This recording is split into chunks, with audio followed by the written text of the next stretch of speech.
Assalamualaikum warahmatullahi wabarakatuh. Salam. Ya. Bismillahirrahmanirrahim. Warahmanul Qudus Ba'insul Muqtadiru Rabbis Rafli Sadri Wa Yasirli Amri Wahlul 'uqdatam min lisani yafqahu qawli. Subhanaka la ilma lana illa ma 'allamtana innaka antal alimul hakim. Shadaqallahul azim. Kita sebagai umat Islam kan udah jelas pandangan hidupnya. Tidak ada sesuatu yang paling besar kecuali Allah. Ketika kita berpikir tentang ketuhanan, kita juga harus menancapkan Tuhanan itu kepada wilayah akidah hati. Ketika di kedalaman hati kita sudah tertanam kalimat Allah, yaitu Allah yang maha wujud. Maha wujud itu hukumnya wajib adanya, tidak mungkin nggak ada. Segala sesuatu yang ada di luar diri kita sesungguhnya ada dalam diri kita, baik yang terindra maupun yang tidak, yang teraba maupun yang tidak, gitu. Itu ada dalam diri. Artinya kalau berbicara tentang alam besar, alam kecil itu, ya alam besarnya sesungguhnya adalah manusia. Alam kecilnya adalah alam semesta ini. Hubungan alam semesta dengan kita sebagai makhluk manusia tidak bisa dipisahkan. Kenapa manusia disebut alam yang lebih besar? Hanya manusialah yang bisa menampung kalimat Allah Akbar itu. Manusia yang bagaimana? Yang beriman. Nah, maka dari situlah baru kita berpikir tentang tidak ada satu objek pun yang bisa hidup atau bisa bergerak jika tidak mempunyai suatu titik. Titik ini adalah tempat berkumpul seluruh kehidupan. Lalu kemudian bertanya, titik itu apa? Disinilah namanya pemikiran ketuhanan. Nah, ketika kita berpikir tentang ketuhanan, berarti timbul dari kedalaman pemikiran itu, yaitu hati, akidah. Permukaan hati akidah ini, yaitulah pemikiran ketuhanan. Ketika kita berbicara tentang ketuhanan, sebab dari segala sebab, praktekkan di muka bumi ini. Kemudian kami melihat itu sebagai nelayan, yang harusnya saya melihat laut yang begitu indah, membuka pikiran saya bagaimana saya takarub dengan Allah, tentang kebesaran-kebesaran Allah di situ di laut. Kemudian bagaimana saya bisa mengambil ikan di laut, kemudian buat mencari nafkah untuk ngempanin anak istri, anak bisa sejahtera gitu kan, bisa menyekolahkan anak dari laut itu. Nah, kemudian ruang laut ini diganggu, ada pagar-pagar di laut, ini dikapling-kapling, yang harusnya saya lebih luas nangkep ikan jadi nggak luas geraknya, jadi sempit. Ada kerusakan lingkungan, yang tadinya terumbu karang bagus, ini jadi rusak, tidak ada terumbu karangnya. Makhluk-makhluk ini ternyata mempunyai komunikasi satu sama lain. Tidak ada dunia bebatuan kalau tidak ada dunia hayat, tumbuh-tumbuhan. Begitu juga tidak ada dunia hayat jika tidak ada makhluk hewan segala macam. Juga tidak akan pernah ada jika tidak ada makhluk yang namanya sosial gitu. Nah, ketika kita berbicara sosial, ini kan larinya ke kita, ke manusia. Seharusnya gimana sih sosial itu? Hubungan manusia dengan manusia itu harusnya seperti apa gitu. Nah, Allah memerintahkan itu, hablum minan nas itu. Nah, makanya saya bertanya, baru kita lari ke logika penjajah. Ciri-ciri logika penjajah itu udah saya bilang, satu, parsial. Dua, memberi tapi ingin mendapatkan. Dia memberi tapi ingin mendapatkan yang lebih banyak lagi, menjajah gitu kan. Nah, ini logika penjajah. Termasuk pelit, nggak mau memberi, merasa kurang terus kalau ada sesuatu yang kita keluarkan untuk orang lain itu pelit. Itu juga logika penjajah masuknya. Kemudian nggak pernah peduli, nggak pernah peka tentang kerusakan lingkungan, tentang persoalan-persoalan masyarakat yang tanahnya atau misalnya sawahnya diuruk. Kemudian yang punya tanah nangis, kenapa tanah saya belum dibayarin diuruk? Kemudian kita nggak peduli. Sama, itu juga masuk ciri-ciri logika penjajah. Termasuk ketika kita mau sesuatu, mentransaksikan, suap menyuap, itu juga logika penjajah. Misalnya saya nih, korporasi, karena saya ingin melancarkan perizinan segala macam, sehingga saya lobby ke aparatur pemerintah terkait dinas ini, dinas itu dengan cara menyuap, itu juga logika penjajah. Yang menerimanya juga itu logika penjajah. Termasuk para pemangku kebijakan yang hanya berpikirnya untuk gentong nasinya sendiri, untuk kesejahteraannya sendiri, makmurannya sendiri gitu, tidak pernah memikirkan keumatan. Itu juga logika penjajah. Sama. Nah, setelah saya berpikir ini, kok sepertinya logika penjajah ini sudah menjadi suatu kebudayaan. Contoh, orang nyalon dewan, nyalon bupati, nyalon wali kota, Nyalon presiden, nyalon apa aja, harus yang dipertanyakan awalnya itu amplopnya mana. Ketika kita memberi amplop segala macam, ini juga logika penjajah. Sehingga kemudian yang jadi pun jadi logika penjajah. Nah, kenapa masyarakat seperti itu? Karena memang masyarakat juga sengaja dicetak untuk miskin. Sehingga ketika dia miskin, maka yang timbul adalah bukan logika ketuhanan, tapi logika penjajah, serba materi lah. Ini kemudian dimanfaatkanlah oleh korporasi. Atau mungkin kebudayaan ini juga memang disetting oleh kaum korporasi. Kalau boleh di garis besar logika penjajah itu adalah serba materi. Kalau berpikir itu serba materi gitu. Tidak ada pernah berpikir tentang nilainya. Kan si korporasi ini, siapa yang mau nyalon dewan? Siapa yang mau nyalon bupati? Siapa yang mau nyalon presiden? Nah, digelontorkanlah dana ini sebenarnya Pak ke calon-calon tersebut. Nah, si calon-calon ini karena berpikirannya logika penjajah, biasa menerima itu. Nah, kemudian jadilah jadi dewan, jadi bupati, jadi ini, jadi presiden, jadi apa gitu kan. Nah, kemudian si korporasi ini, si penjajah ini mengendalikan mereka, mengatur mereka untuk menata satu negara gitu kan. Tolong dong tata ruang yang ada di daerah Pontang, Tirtayasa Tenara harus dirubah menjadi tata ruang industri. Yang tadinya awalnya tata ruangnya adalah pertanian, nelayan, dirubah menjadi industri. Karena si korporasi ada kepentingan di wilayah itu. Dirubahlah tata ruang. Nah, perubahan tata ruangnya ini juga enggak melalui prosedur. Contoh misalnya, ketika sosialisasi, kalau yang namanya rencana tata ruang, ini mah saya cerita pengalaman gitu kan. Nah, seharusnya untuk merubah tata ruang itu, gitu kan, itu harus sosialisasi, itu sosialisasi kepada masyarakat. Nah, konteks sosialisasinya juga salah juga menurut saya ini, Pak. Iya kan? Contoh, kemarin ada kejadian di wilayah Pontang, sosialisasi tentang rencana tata ruang katanya. Cuman yang diundang ini calo-calo tanah, makelar tanah, yang sebagai pembicaranya juga ternyata penampung tanahnya itu. Mungkin saya tidak sebutkan di sini, tapi yang jelas saya orangnya ketemu di ELC kemarin. Nah, cuman pada waktu itu mau saya juga mau saya bantai, Pak Karni sepertinya sudah habis waktu session saya. Nah, kemudian ini dijadilah perubahan tata ruang itu seolah-olah ini sudah disosialisasikan. Nah, sosialisasinya bentuknya bukan sosialisasi, tapi penggiringan sepihak. Yang diceritakan yang bagus-bagus saja. Contoh misalnya, kalau kata bahasa Pontangnya mah gitu. Hei masyarakat, wis urbo sentang ngedelengi wak blodok bae.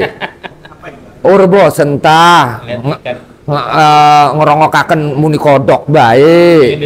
Kan ngonon. Hei urbo sentang ngedeleng kedokan baik, urbo sentang ngedeleng empang baik. Nah, bahasa Indonesia begini, hei orang Pontang, masyarakat, apa nggak bosan ngelihat ikan blodong terus?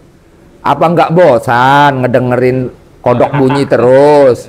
Nah, yuk kita rubah yuk menjadi suatu yang modern, yang bagus, industri ini menyerap tenaga kerja segala macam. Nah, mereka ini termasuk juga logika penjajah, termasuk ini, karena dia tidak pernah berpikir tentang bagaimana nasib masyarakat setempat ke depannya, 200.000 tahun ke depan, gitu kan.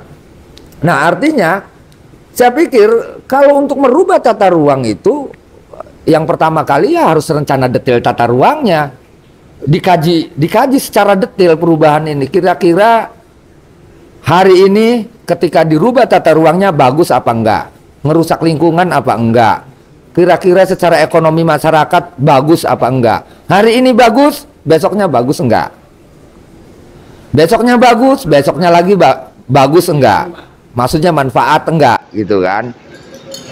Sampai setahun, 2 tahun, 3 tahun, 10 tahun bagus, tahun kedepannya bagus enggak. Ini kita harus berpikir, kalau kata saya ingat bahasanya Kang Muhimuhas. Dia itu dosen hukum ya di Untirta. Dia pernah bilang ke saya bahwa, Lid, kamu tidak boleh berpikir bagaimana nanti. Itu tidak boleh. Kalau kamu berpikir bagaimana nanti, kamu tidak akan pernah bisa melihat masa depan akan apa. Tapi berpikirlah nanti bagaimana. Nah, orang-orang yang mempunyai pikiran logika penjajah ini, dia hanya berpikir bagaimana nanti, tidak nanti bagaimana, gitu kan. Nah, perubahan tata ruang segala macam harusnya dikaji 200 tahun ke depan manfaatnya. Kalau sampai 200 ke depan kemudian manfaatnya bagus, silahkan dirubah. Tapi kalau lebih banyak midarotnya, lebih baik jangan. Jangan pernah kita merasa berilmu kemudian menghakimi, merubah ruang hidup manusia, ya kan. Di situnya ada manusia, di situ juga ada makhluk-makhluk Allah yang lainnya. Dan ini mata rantai yang nggak bisa dipisahkan dengan manusia gitu. Yang saya bilang tadi, segala sesuatu yang ada dalam diri kita itu ada di luar. Dan segala sesuatu yang ada di luar itu ada dalam diri. Nah, komunikasi ini yang harus kita bangun. Dan alam semesta ini juga mempunyai caranya sendiri untuk membangun dan menyelamatkan atau membentengi dirinya dari kerusakan. Cuman masalahnya datanglah makhluk-makhluk yang tidak berakal. Dengan tangan-tangannya dia merusak lingkungan. Nah, orang-orang tak berakal ini maksudnya itulah logika penjajah. Hanya keuntungan pribadi saja, sehingga kerusakan di gunung, kerusakan di laut hanya akan mengeruk sumber daya alam ini. Nah, kemudian ketika di lapangan terjadi seperti ini, bagaimana sikap negara? Yang notabene negara ini kita percayakan untuk mengurus rakyatnya, gitu. Bagaimana ruang lingkup kehidupan nelayan? Bagaimana ruang mengurus ruang lingkup petani? Ini juga harus dipikirkan. Nah, kalau seandainya pemerintah, pengelola negara ini, gitu kan, hanya melayani korporasi tersebut, gitu kan, memuluskan rencana-rencana korporasi tersebut karena duitnya langsung tunai di kantong pribadi, gitu kan, kemudian dimuluskanlah. Nah, ini kan namanya penyalahgunaan wewenang, yang harusnya pelayanan itu buat melindungi rakyatnya, justru malah mempermudah penjajah untuk menjajah rakyat dia sendiri, gitu. Nah, disinilah kami melihat dari mulai tataran atas sampai tingkat tataran kepala desa. Ini kok kata saya yang digunakan logika penjajah, gitu. Nah, terkait logika penjajah ini pasti akan bertentangan dengan orang-orang yang mempunyai pikiran tentang serba ilham. Serba ilham itu dia mempunyai pengetahuan itu yang sifatnya intuisi, gitu kan. Lah kan, kalau kita bicara intuisi, ya sudah, jangan repot-repot, dalamin aja Al-Quran, dalamin aja hadis-hadis Rasul, gitu kan. Nah, dari sinilah kita mencoba, sebenarnya kami ini sedang mencoba mempraktekkan bagaimana kita berbicara sesuai dengan lidah Rasulnya. Dan kemudian dari teori itu, bagaimana kita juga mempraktekkan, gitu kan, sebagai praktek Rasulnya, utusannya, gitu kan. Nah, kemudian bagaimana tentang kepribadiannya? Kita ini lagi mencoba dan berusaha untuk membentuk sebuah karakter atau kepribadian Rasulnya, gitu. Lah kemudian kalau ini dianggap salah, ya silakan kita ukur dengan realitas yang ada, gitu kan. Bagaimana dengan konsep mereka tentang logika penjajah itu, kerusakan di muka bumi ini? Dan dia nggak pernah berpikir tentang mati, bagaimana dia hidup setelah di dunia. Ya kalau kita makan ini mah hanya sebatas perjalanan, singgahan saja. Lah terus kemudian saya ingin mempraktekkan itu dan ingin beramal atau mempraktekkan hablum minan nas dan hablum minal alam. Nah, hablum minan nas dan hablum minal alam ini sesungguhnya berdasarkan hablum minallah. Nah, ketika kita hubungan dengan Allah, ya harus dipraktekkan, gitu. Biar kita jangan tersesat meraktekkan hablum minallah yang apa yang perintah Allah, kan udah ada kitabnya jelas, Qurannya jelas, hadisnya jelas, hukum-hukumnya jelas, fikihnya jelas. Kalau kata orang dulu bilang, cuman ini bahasanya bahasa Jawa ya. Bahasa Jawanya begini ya, khusus buat orang Banten lah, mudah-mudahan ngerti nih ya. Tapi nanti saya terjemahkan ke bahasa Indonesia. Setuhunya isun, iku wujud tunggal. Itulah sejatinya manusia. Menenge ning putih. Maksudnya diamnya itu dalam cahaya yang sanggup menampung semua sifat Allah. Ar-Rahman, Ar-Rahim, terus gitu, Al-Jabbar, Latif, semua sifat-sifat Allah ditampung kepada diri kita. Dan kemudian bagaimana kita mempraktekkan sifat-sifat Allah itu di muka bumi. Nah, itu bahasa Indonesianya begini. Sesungguhnya manusia itu sebenarnya wujud tunggal. Gitu. Itulah sejatinya manusia. Katanya itu kata orang tua dulu nih. Itulah sejatinya manusia. Dan harus diam dalam posisi yang terang. Gitu kan, dalam kesucian, gitu kan.